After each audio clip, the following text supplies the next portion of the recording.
Okay,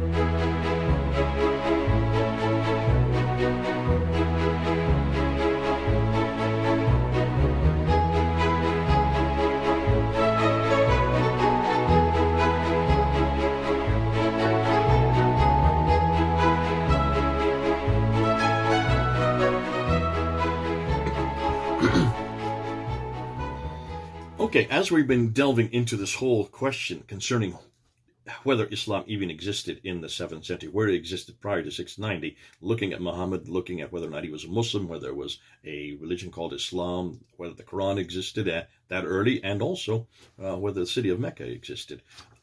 There are people who are coming up and they're coming back and they're saying, well, hold on a minute, are you suggesting that there was none of this at all?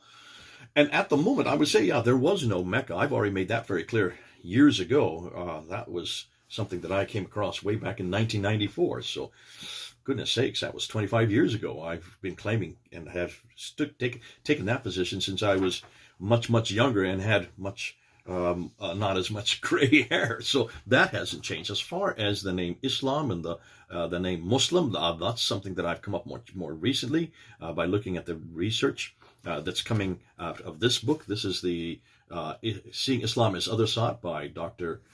Robert Hoyland, looking at Ibn Warraq's book here on the quest for the historical Muhammad. This is a good book for you to read. If you don't have it, put it in your library. And that's that whole question of whether or not these people, this religion existed that early. That's something that I'm going to still haven't have to come to conclusions with, but I'm going to be doing videos on that.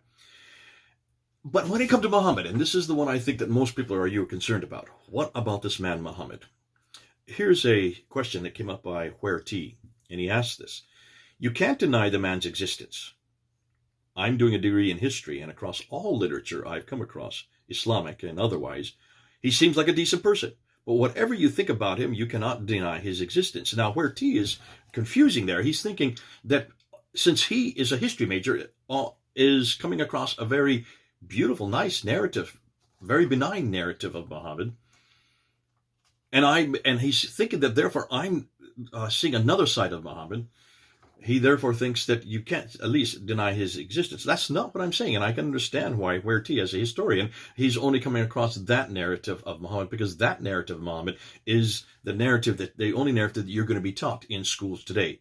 And Where T, I don't know where you are. Your name is Where T, so I have no idea what you are or what your name's like or even what country you come from. But what I would suggest that every place, whether it's in Europe, whether it's the United States, whether it's in the West, or certainly in the Muslim world, every school, every university, certainly even Bible schools and Christian colleges they all speak with from the same brush. They all use the same paradigm, and that is Muhammad was a man of peace. I don't know of any school that teaches any other, and that's why it's fascinating to me that the historical Muhammad is not talked about. The historical Muhammad is where my interests lie. I'm not interested in the Muhammad of the traditions. I'm not interested of the Muhammad of the Sirah. I'm not interested in the Muhammad of the Tafsir or the Tahriq or the Muhammad, certainly, of the Hadith. That's not the Muhammad that interests me. And I've said that pretty clearly, and I said that's been very clear in much of what I've been using or saying in this whole series, and that is those are so late, they don't even are introduced until the 9th and 10th century. Therefore, I don't go to them, and I know because of that, many of you are starting to come to this conclusion, I don't even think this man exists. Ergo, why Where T even asked this question? Where T, let me just say this very clearly. I'm not saying, though, and let me be on record here, I'm not saying he did not exist, okay? Are you following that? I don't think anywhere that I said he did not exist. I know there's some people that believe that he didn't exist. I know Robert Spencer, did Muhammad exist? He asked that question very clearly in this book, and the whole title is about that very question. That's not where I'm standing. I believe he probably did exist. Why? Because there is the Doctrina Iacobi from 634. There's also the Chronicles of Sabaeus from around 666, 70 that do refer to him by name. They're from sources outside of Islam, outside of the Arab world. These are Christian sources, and that's why it's clear to me that certainly the Christians in the 7th century knew this man Muhammad. But that's not the Muhammad that I see in the traditions. And that's not the Muhammad that I see in the Quran. That's not the Muhammad that I see was introduced by Abdul Malik on the Dome of the Rock and the protocols and also the coins.